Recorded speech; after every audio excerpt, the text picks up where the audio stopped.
अध्याय 44। जामदग्नि द्वादशी व्रत।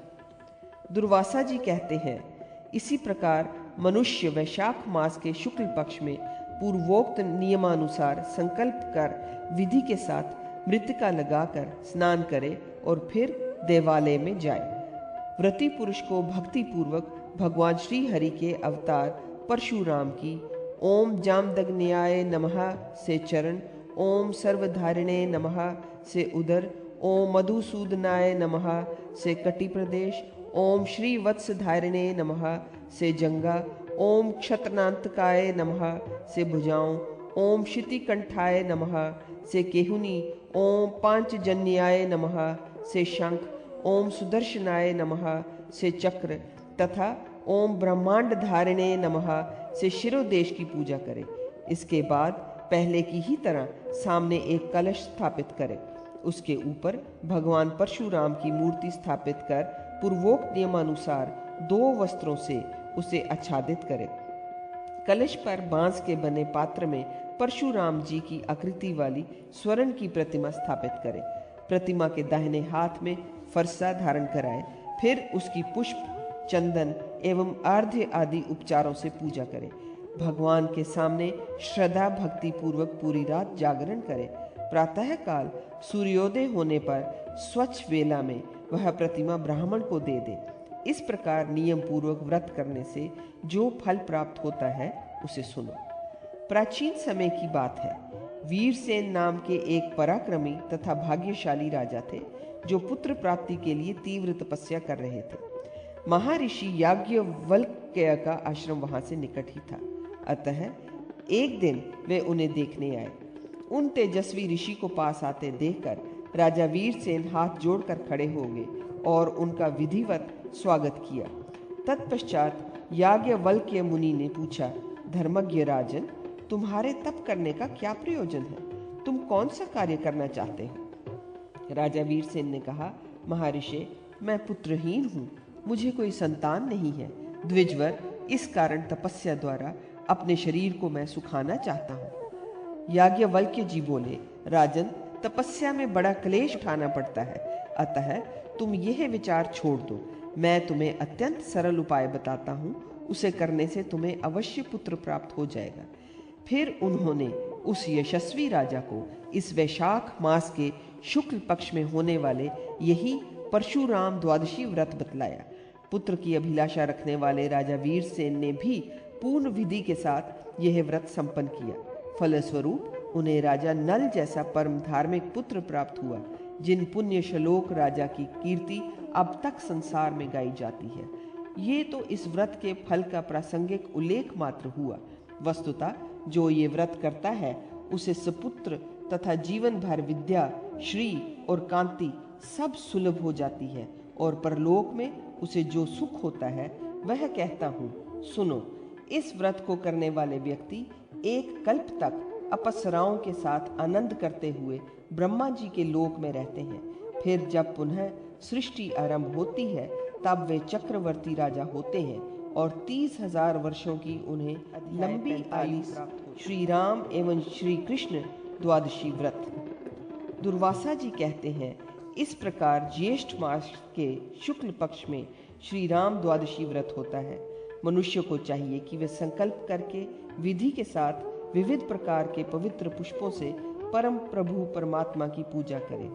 ओम रामाभिरामाय नमः कहकर श्री भगवान के दोनों चरणों की, ओम त्रिविक्रमाय नमः कहकर कटि देश की, ओम धृत विश्वाय नमः कहकर उनके उदर की, ओम संवत्सराय नमः से हृदय की, ओम संवत्कराय नमः से कंठ की, ओम सर्वसत्रधारिणे नमः से भुजाओं की, ओम पांचजन्याय नमः से शंख की तथा ओम सुदर्शन चक्राय नमः से चक्र की, एवं ओम सहस्त्र शिर से नमः से भगवान के शिर प्रदेश की पूजा करें। इस प्रकार विधिवत पूजा कर पूर्वोक्त विधि द्वारा एक कलश स्थापित कर उसे वस्त्र से आच्छादित करें।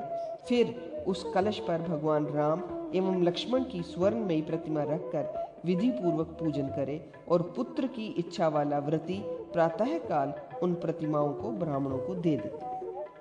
पहले पुत्र न होने पर महाराज दशरथ ने भी पुत्र की कामना से वशिष्ठ जी की बड़ी आराधना कर जब पुत्रोत्पत्ति का उपाय पूछा तो मुनि ने उन्हें यही विधान बतलाया था। इस व्रत के रहस्य को जानकर राजा दशरथ ने इसका अनुष्ठान किया, जिसके फलस्वरूप स्वयं भगवान श्री हरि महान शक्तिशाली राम रूप में उनके पुत्र हुए। महामुने, उस समय सनातन श्री हरि ने अपने को 4 रूपों में विभक्त कर लिया था। यह तो यहाँ की बात हुई, अब परलोक की बात सुनो। जब तक इंद्र और संपूर्ण देवता स्वर्ग में रहते हैं, तब तक इस व्रत का करने वाला पुरुष स्वर्ग में विविध भोगों को भोगता है। वहाँ की अवधि समाप्त हो जाने पर वह पुनः मर्त्यलोक में आता है। यहाँ आने पर वह 100 यज्ञ करने वाला राजा होता है। जो इस व्रत को निष्काम भाव से करता है, उस पुरुष के समस्त पाप समाप्त हो जाते हैं। साथ ही उसे भगवान श्री हरि का कैवल्य पद भी प्राप्त हो जाता है, जो स्वच्छ एवं सनातन है। दुर्वासा जी कहते हैं, इसी प्रकार आषाढ़ मास के शुक्ल पक्ष में श्री कृष्ण द्वादशी व्रत होता है। व्रती को चाहिए कि संकल्प करके विधि के साथ ओम चक्रपाणाय नमः, ओम भूपतये नमः, ओम पांचजन्याय नमः, ओम सुदर्शनाय नमः, ओम पुरुषाय नमः कहकर श्री कृष्ण रूपधारी भगवान श्री हरि की क्रमशः भुजा, कंठ, शंख, चक्र एवं सिर का पूजन करें। पूजा करने के बाद इसी प्रकार अग्रभाग में वह पूर्ववत कलश स्थापित कर उसे वस्त्र से आच्छादित कर दे। फिर उसके ऊपर सनातन श्री हरि के चतुर्व्यूह रूप में अवतरित स्वर्ण निर्मित श्री कृष्ण की प्रतिमा स्थापित करें। फिर चंदन एवं पुष्प आदि से उसकी विधिवत पूजा करें। तदनंतर पूर्व की भांति वह प्रतिमा वेद पाठी ब्राह्मण को दान कर दे। इस प्रकार नियम के साथ व्रत करने वाले को जो पुण्य प्राप्त होता है, उसे सुनो। यदुवंश में वासुदेव नामक एक श्रेष्ठ कुशल पुरुष हुए हैं। उनकी पत्नी का नाम देवकी था। देवकी पति के साथ ही साथ सभी व्रतों का अनुष्ठान करती थी। साथ ही वे पातिव्रत धर्म का भी पूर्ण रूप से पालन करती थी। परंतु उन साध्वी को कोई पुत्र न था। बहुत समय व्यतीत हो जाने पर एक बार श्री नारद जी वासुदेव जी के घर आए। उन्होंने भक्ति पूर्वक मुनि की पूजा की। फिर नारद जी ने कहा, वासुदेव, मैं ये देवताओं से संबंधित एक कार्य बताता हूँ, उसे सुनो। अनग, मैंने स्वयं देखा है। देवताओं की सभा में जाकर पृथ्वी ने कहा है, देवताओं, अब मैं भार ढोने में असमर्थ हो गई हूँ। दुर्जन दल बांधकर मुझे दुख दे रहे हैं, अतः आप लोग उनका संहार करें। इस प्रकार पृथ्वी के कहने पर उन देवताओं ने भगवान नारायण का ध्यान किया। ध्यान करते ही भगवान श्री हरि ने उनके सामने प्रकट होकर कहा, देवताओं, यह कार्य मैं स्वयं करने के लिए उद्यत हूँ। इसमें कोई संशय नहीं है। मैं मनुष्य के रूप में मर्त्यलोक में जाऊंगा, किंतु जो स्त्री अपने पति के साथ आषाढ़ मास के शुक्ल पक्ष में द्वादशी व्रत का अनुष्ठान करेगी, मैं उसी के गर्भ में निवास करूंगा। भगवान श्री हरि के ऐसा कहने पर देवता तो अपने स्थान पर चले गए, पर मैं यहाँ आ गया हूँ। मेरे आने का विशेष कारण ये है कि आपकी कोई संतान नहीं है, अतः आपको ये बतला दूं, इस द्वादशी व्रत के करने से वासुदेव जी को श्री कृष्ण जैसे पुत्र की प्राप्ति हुई। साथ ही उन यदुश्रेष्ठ को विशाल वैभव भी प्राप्त हो गया। जीवन में सुख भोग कर अंत में वे भगवान श्री हरि के परम धाम को गए। मुने, आषाढ़ मास में होने वाली द्वादशी व्रत की यह विधि मैंने तुम्हें बतला दी। 47 बुध द्वादशी व्रत। दुर्वासा जी कहते हैं, मुने, श्रावण मास के शुक्ल पक्ष में एकादशी के दिन बुध व्रत करने का विधान है। पूर्व कथित विधि के अनुसार चंदन एवं फूल आदि से भगवान श्री हरि की पूजा करनी चाहिए। ओम दामोदराय नमः, ओम ऋषिकेशाय नमः, ओम सनातनाय नमः, ओम श्री वत्सधारिणे नमः, ओम चक्रपाणिये नमः, ओम हरिये नमः, ओम मंजूकेशाय नमः तथा ओम भद्राय नमः। इन मंत्रों के द्वारा क्रमशः भगवान बुद्ध रूपी श्री हरि के चरण, कटिभाग, उदर, छाती, भुजाएं, कंठ, सिर एवं शिखा की क्रमशः अर्चना करनी चाहिए। इस प्रकार सम्यक रीति से पूजा कर पहले के ही समान कलश स्थापित करे और 2 वस्त्रों से उसे आच्छादित कर उसके ऊपर संपूर्ण संसार को अपने उदर में धारण करने की शक्ति वाले देवेश्वर भगवान श्री हरि की स्वर्णमयी प्रतिमा स्थापित करे। फिर विधान के अनुसार गंध, पुष्प आदि से क्रमशः पूजन करे। तत्पश्चात पहले जैसे ही वेद और वेदांग के पारगामी ब्राह्मण को वह प्रतिमा दे दे। मुने, यह विधि श्रावण मास की एकादशी व्रत की कही गई है। इस प्रकार नियम के साथ यदि व्रत किया जाए तो उसका जो प्रभाव होता है वह कहता हूँ, सुनो। प्राचीन समय की बात है। सत्य युग में नृग नाम से प्रसिद्ध एक प्रतापी नरेश थे, जिन्हें आखेट का बड़ा शौक था। अतः प्रायः वे गहन वनों में घूमते रहते थे। एक समय की बात है, वे घोड़े पर चढ़कर किसी वन में बहुत दूर चले गए, जहाँ सिंह, भाग, हाथी, सर्प और डाकुओं का निवास था। राजा नृग के पास इस समय अन्य कोई सहायक भी न था। वे घोड़े को खोलकर एक वृक्ष के नीचे श्रम से थक कर सो गए। इतने में ही रात हो गई और 14,000 व्याधों का एक दल मृगों को मारने के विचार से वहां आ गया। व्याधों ने देखा राजा सोए हैं।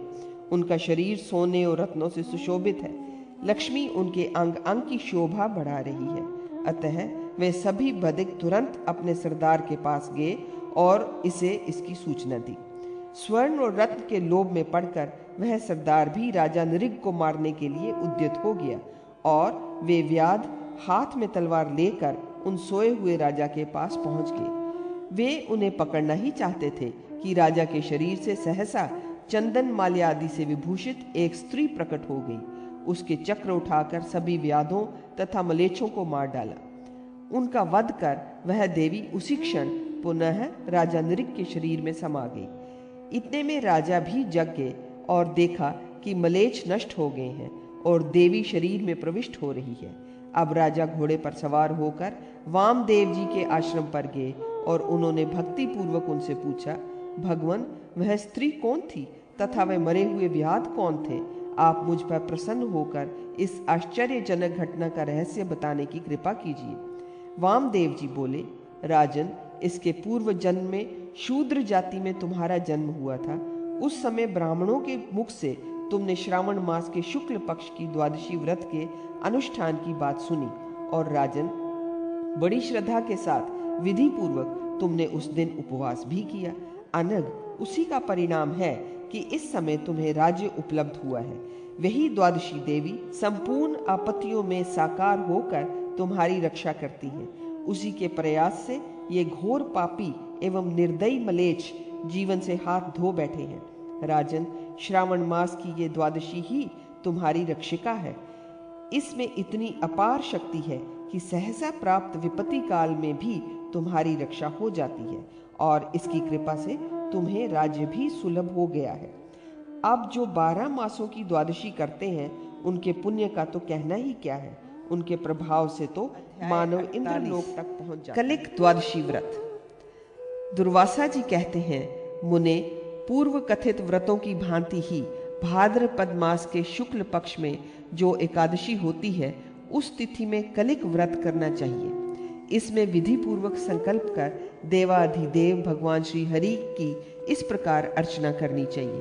ओम कल्कये नमः, ओम ऋषिकेशाय नमः, ओम मलेच्छ विध्वंसनाय नमः, ओम शितिकंठाय नमः, ओम खड्गपाणाय नमः, ओम चतुर्भुजाय नमः, ओम विश्वमूर्तये नमः कहकर क्रमशः भगवान कल्क के चरण, कमर, उदर, कंठ, भुजा, हाथ एवं सिर की पूजा करनी चाहिए। इसके बाद बुद्धिमान पुरुष पहले के समान ही सामने कलश स्थापित कर उस पर भगवान कलिक की स्वर्ण निर्मित प्रतिमा स्थापित कर उसके ऊपर एक स्वच्छ वस्त्र लपेटकर चंदन और पुष्प से उस प्रतिमा को अलंकृत करे। पुनः प्रातः काल उसे किसी शास्त्र के ज्ञाता ब्राह्मण को दान कर दे। मुनिवर, इस प्रकार ये व्रत करने पर जो फल प्राप्त होता है उसे सुनो। बहुत पहले काशीपुर में विशाल नामक एक पराक्रमी राजा थे। बाद में उनके गोत्र के व्यक्तियों ने ही उनके राज्य को छीन लिया। अब वे गंधमादन पर्वत के पवित्र बद्रीवन के क्षेत्र में चले गए और तप करने लगे। उसी समय किसी दिन श्री नारायण नामक पुराण एवं परम प्रसिद्ध ऋषि वहां पधारे। उन दोनों देवताओं ने, जिन्हें संपूर्ण देवगण नमस्कार करते हैं और जिनके आगे किसी की शक्ति काम नहीं देती, उस समय राजा विशाल को देखा और मन में विचार किया कि यह राजा बहुत पहले से यहाँ आया है और परब्रह्म परमात्मा विष्णु का निरंतर ध्यान कर रहा है। अतः नर नारायण ने प्रसन्न होकर उन निष्पाप नरेश से कहा, राजेंद्र, हम लोग तुम्हारी कल्याण कामना से वर देने आए हैं, तुम हमसे कोई वर मांग लो। राजा विशाल ने कहा, आप दोनों कौन हैं? ये मैं नहीं जानता, फिर किसके सामने वर पाने की प्रार्थना करूं? मैं जिनकी आराधना करता हूं, मेरी उन्हीं से वर प्राप्ति की हार्दिक इच्छा है।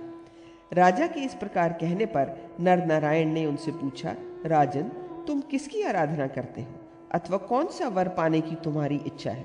हम लोग जानना चाहते हैं, तुम इसे बताओ। ऐसा पूछने पर राजा विशाल बोले, मैं भगवान विष्णु की आराधना करता हूँ। और फिर वे चुपचाप बैठ गए। तब नर नारायण ने पुनः उनसे कहा, राजन, उन्हीं देवेश्वर की कृपा से हम तुम्हें वर देने के लिए आए हैं। तुम वर मांगो, तुम्हारे मन में क्या अभिलाषा है? राजा विशाल ने कहा, अनेक प्रकार की दक्षिणा से संपन्न होने वाले यज्ञ करके मैं भगवान यज्ञेश्वर की उपासना करना चाहता हूँ। आप वर देकर इसी मनोरथ को पूर्ण करें। उस समय राजा के पास नर और नारायण दोनों महाभाग विराजमान थे। उनमें से नर ने कहा, ये भगवान नारायण हैं, अखिल जगत को मार्ग दिखाना इनका प्रधान काम है। संसार की सृष्टि करने में निपुण ये प्रभु मेरे साथ तपस्या करने के विचार से इस बद्री वन में आ गए हैं। मत्स्य, कच्छप, वराह, नरसिंह, वामन और परशुराम, इन सब रूपों में पूर्व समय में इनका अवतार हो चुका है। इनकी शक्ति अपरिमेय है। फिर ये ही महाराज दशरथ जी के घर राजा राम हुए। उस समय इनका रूप महान आकर्षक था। उस समय मलेच्छ राक्षसों को मार पृथ्वी का भार दूर कर सुखी किया था। कभी पापियों से भयभीत होकर नर समुदाय ने इनकी स्तुति की थी। उस अवसर पर इन्होंने नरसिंह रूप से अवतार लिया था।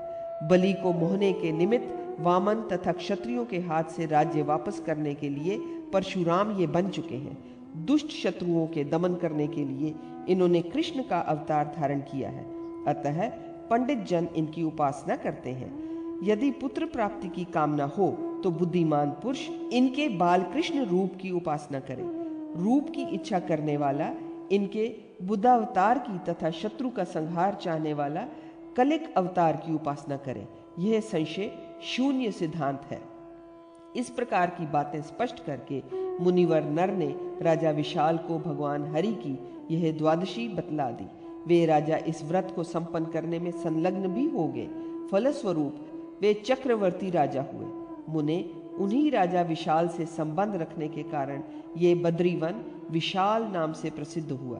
वे नरेश इस जन्म में सुख पूर्वक राज्य कर अंत में बद्रीवन में गए, जहां अनेक प्रकार के यज्ञ करके भगवान नारायण के परम पद को प्राप्त किया। पद्मनाभ द्वादशी व्रत।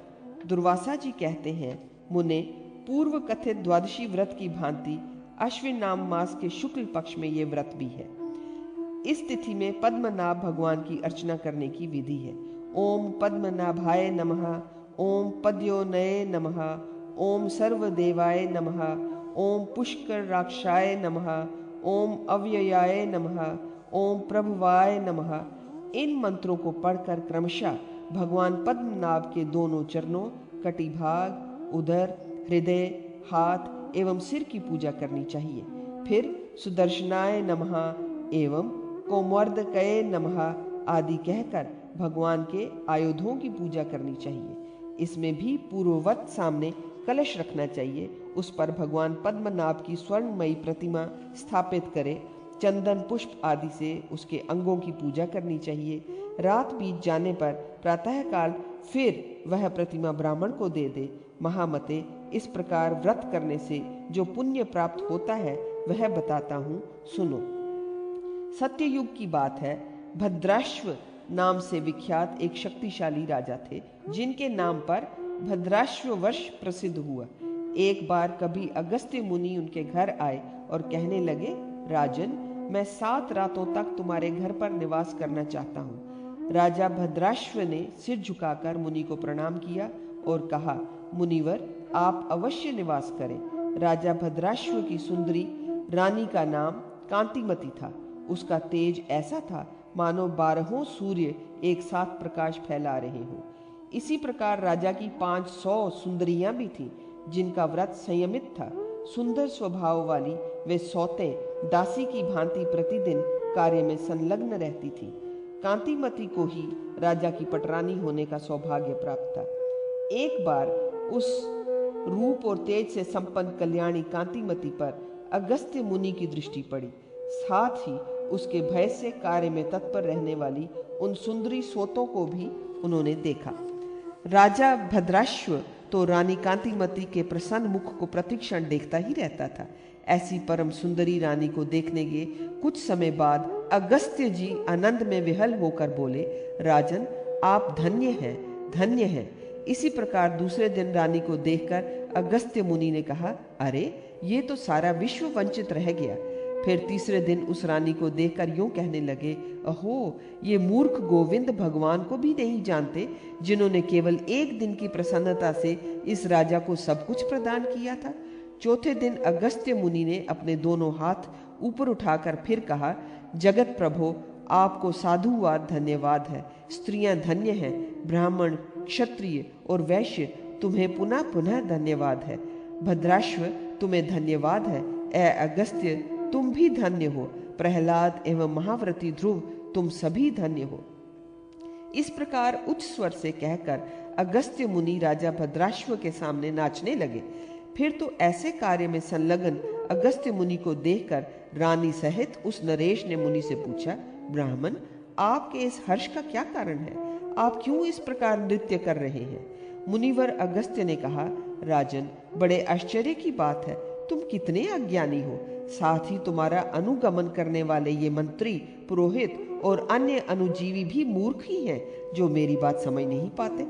इस प्रकार अगस्त्य मुनि के कहने पर राजा भद्राश्व ने हाथ जोड़कर कहा, ब्राह्मण, आपके मुख से उच्चरित पहेली को हम नहीं समझ पा रहे हैं।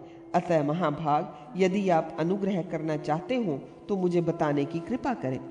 अगस्त्य जी बोले, राजन, पूर्व जन्म में ये रानी किसी नगर में हरिदत्त नामक एक वैश्य के घर में दासी का काम करती थी। उस समय भी तुम ही इसी के पति थे। हरिदत्त के ही यहाँ तुम भी सेवावृत्ति से एक कर्मचारी का काम करते थे। एक समय की बात है, अश्वी नाम से शुक्ल पक्ष की द्वादशी का व्रत नियम पूर्वक करने के लिए वह वैश्य तत्पर हुआ। स्वयं भगवान विष्णु के मंदिर में जाकर पुष्प एवं धूप आदि से उन प्रभु की पूजा की। तुम दोनों स्त्री एवं पुरुष उस वैश्य की सुरक्षा के लिए साथ थे। पूजनोपरांत वह वैश्य तो अपने घर लौट आया। महामते, दीपक बुझ न जाए, इसलिए तुम दोनों को वहीं रहने की आज्ञा दे दी। उस वैश्य के चले जाने पर तुम लोग दीपकों को भली भांति जलाकर वहीं बैठे रहे। राजन, तुम लोग पूरी एक रात, जब तक सवेरा न हुआ तब तक वहां से नहीं हटे। कुछ दिनों के बाद आयु समाप्त हो जाने के कारण तुम दोनों स्त्री पुरुषों की मृत्यु हो गई। उस पुण्य के प्रभाव से राजा प्रियव्रत के घर तुम्हारा जन्म हुआ और तुम्हारी ये पत्नी, जो उस जन्म में वैश्य के यहाँ दासी का काम करती थी, अब रानी हुई है। वह दीपक के दूसरे का था। भगवान विष्णु के मंदिर में केवल उसे प्रज्वलित रखने का काम तुम्हारा था। ये उसी का ऐसा फल है। फिर जो अपने द्रव्य से श्री हरि के सामने दीपक प्रज्वलित करे, उसका जो पुण्य है उसकी संख्या तो की ही नहीं जा सकती। इसी से मैंने कहा, राजन, आप धन्य हैं, आप धन्य हैं। सत्य युग में पूरे वर्ष तक, त्रेता युग में आधे वर्ष तक तथा द्वापर युग में 3 महीनों तक भक्ति पूर्वक श्री हरि की पूजा करने से विद्वान पुरुष जो फल प्राप्त करते हैं, कलयुग में उतना फल केवल नमो नारायणाय कहकर प्राप्त किया जा सकता है। इसमें कोई संशय नहीं। इसीलिए मेरे मुख से निकल गया, यह सारा जगत वंचित हो गया है। मैंने केवल भक्ति की बात कही है। भगवान विष्णु के सम्मुख दूसरे के जलाए दीपक को प्रज्वलित कर देने मात्र से ऐसा फल प्राप्त हुआ है। अब जो मैंने मूर्ख होने की बात कही, इसका अभिप्राय इतना ही है कि भगवान के मंदिर में दीप दान करने के महत्व को ये लोग नहीं जानते। मैंने ब्राह्मणों और राजाओं को धन्यवाद इसलिए दिया है कि जो अनेक प्रकार के यज्ञों द्वारा भक्ति के साथ उक्त विधि से श्री हरि की उपासना करते हैं, वे धन्यवाद के पात्र होते हैं। मुझे उन प्रभु के अतिरिक्त इस जगत में अन्य कुछ भी नहीं दिखता, अतः मैंने अपने को भी धन्य कहा। इस स्त्री को तथा तुम्हें धन्य बताने का कारण ये है कि ये एक वैश्य के घर सेविका थी और तुम भी सेवा का ही कार्य करते थे। स्वामी के चले जाने पर तुम लोगों ने भगवान के मंदिर में दीपकों को प्रज्वलित रखा, अतः ये स्त्री और इससे बढ़कर तुम धन्यवाद के पात्र हो। प्रहलाद के शरीर में आसुर भावना के बीज थे, फिर भी परम पुरुष परमात्मा को छोड़कर उनकी दृष्टि में अन्य कोई सत्ता नहीं थी, अतः मैंने उन्हें धन्य कहा है। ध्रुव का जन्म राजा के घर में हुआ था। बचपन में ही वे वन में चले गए और वहां भगवान विष्णु की आराधना कर सर्वोत्कृष्ट सुंदर स्थान प्राप्त किया। महाराज, इसलिए मैंने ध्रुव को भी साधु कहा है। अगस्त्य जी से राजा भद्राश्व ने संक्षेप रूप से उपदेश देने की प्रार्थना की थी, अतः मुनि ने कहा, राजन, अब कार्तिक की पूर्णिमा का पर्व आ गया है, मैं पुष्कर क्षेत्र जा रहा हूँ। यूं कहकर वे चल पड़े। पुष्कर जाते समय ही वे राजा भद्राश्व के महल पर रुके थे और उन मुनिवर ने राजा को वहीं द्वादशी व्रत करने का उपदेश दिया था। चलते समय मुनि राजा को पुत्र प्राप्ति का आशीर्वाद देंगे। राजा भद्राश्व ने भी भगवान पद्मनाभ की द्वादशी का व्रत किया। फलतः वे पुत्र पौत्र और उत्तम से उत्तम भोगों से संपन्न होकर अंत में भगवान पद्मनाभ के अध्याय 50 धरणी व्रत। दुर्वासा जी कहते हैं, अगस्त्य जी पुष्कर तीर्थ में जाकर पुनः राजा भद्राश्व के भवन पर ही वापस आ गए। मुनि को अपने यहाँ आए देखकर उन राजा के मन में महान हर्ष हुआ। उन धार्मिक नरेश ने उन्हें आसन पर बैठाया और पाद्य एवं अर्घ्य आदि से पूजा कर कहने लगे, भगवान, आपके आदेशानुसार अश्विन नाम मास की द्वादशी की व्रत विधि का मैंने अनुष्ठान किया। अब कार्तिक मास में ये व्रत करने से जो पुण्य होता है वह मुझे बताने की कृपा कीजिए। अगस्त्य जी बोले, राजन, कार्तिक मास की विधि पूर्वक द्वादशी व्रत के और फल की बात मैं तुमसे कहता हूँ, तुम उसे सावधान होकर सुनो। व्रती को मेरे द्वारा पहले बताए विधान के अनुसार संकल्प करके स्नान करना चाहिए। फिर भगवान नारायण की ओम सहस्र शीर्षे नमः, ओम पुरुषाय नमः, ओम विश्वरूपिणे नमः, ओम ज्ञानस्त्राय नमः, ओम श्रीवत्स्याय नमः, ओम जगद्ग्रसिष्णवे नमः, ओम दिव्य मूर्तिये नमः, ओम सहस्रपादाय नमः। इन मंत्रों द्वारा क्रमशः शिर, भुजा, कंठ, अस्त्रों, हृदय देश, उदर, कटिभाग तथा चरण देश की पूजा करनी चाहिए। विद्वान पुरुष अनुलोम क्रम से भी पूजना करें। फिर ओम दामोदराय नमः कहकर सभी अंगों की एक साथ पूजा करनी चाहिए।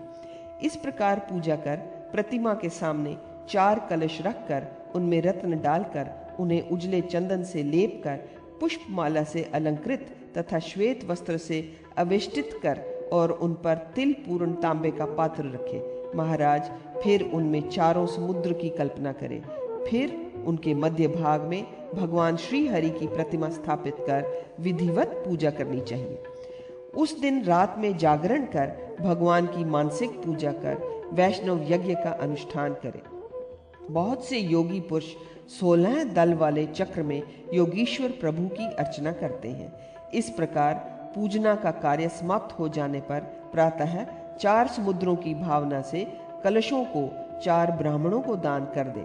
प्रतिमा 5वें वेदज्ञ ब्राह्मण को देनी चाहिए। 2 अथवा 4 प्रतिमाएं भी देने की विधि है। यदि दान ग्रहण करने वाला ब्राह्मण पश्चरात्र आगम के आचार्य हों तो सर्वोत्तम है। उन्हें देने पर 1000 व्रतों का फल प्राप्त होता है। जो इस व्रत के रहस्य को स्पष्ट बताने में कुशल हैं तथा मंत्रोच्चारण पूर्वक विधि संपन्न कराते हैं, ऐसे व्यक्ति को दान करने से वह करोड़ गुना फल देता है। अपने गुरु के रहते दूसरे का आश्रय लेने वाले और उसकी पूजा करने वाले की दुर्गति होती है। उसके किए हुए किसी दान का कोई फल नहीं। अतः प्रयत्न करके सर्वप्रथम गुरु का सम्मान करना चाहिए। इसके बाद दूसरे को दे। गुरु पढ़ा लिखा हो अथवा कुछ भी ना जानता हो, फिर भी उसे भगवान श्री हरि का स्वरूप जानना चाहिए। गुरु चाहे उत्तम मार्ग का अनुसरण करता हो अथवा अधम मार्ग का, किंतु शिष्य के लिए एकमात्र वही गति है। जो व्यक्ति पहले गुरु का सम्मान कर फिर मूर्खता के कारण पीछे उसके प्रतिकूल व्यवहार करता है, वह पतित होता है और करोड़ युगों तक उसे नरक की यातना भोगनी पड़ती है। इस प्रकार दान कर द्वादशी के दिन भगवान विष्णु की पुनः विधि पूर्वक पूजा करनी चाहिए। फिर ब्राह्मणों को भोजन कराए और उन्हें अपनी शक्ति के अनुसार दक्षिणा दे। इसका नाम धरणी व्रत है। पूर्व काल में दक्ष प्रजापति ने इस व्रत का आचरण किया था। फलस्वरूप वे प्रजापति के पद पर प्रतिष्ठित हुए और अंत में मुक्त होकर सनातन श्री हरि में लीन हो गए। हैहयवंशी कृतवीर्य नामक नरेश ने भी यह व्रत किया था, जिसके प्रभाव से उसे कार्तवीर्य नामक पुत्र प्राप्त हुआ। अंत में वह भी सनातन श्री हरि के लोक में चला गया। शकुंतला ने भी इसी प्रकार ये व्रत किया था, जिससे वह चक्रवर्ती राजा भरत की माता बनी। यूं ही प्राचीन समय में अनेक चक्रवर्ती राजाओं ने उक्त विधि से ये व्रत किया है और इसके प्रताप से वे प्रमुख चक्रवर्ती हो गए हैं। ये बात वेदों में बताई गई है।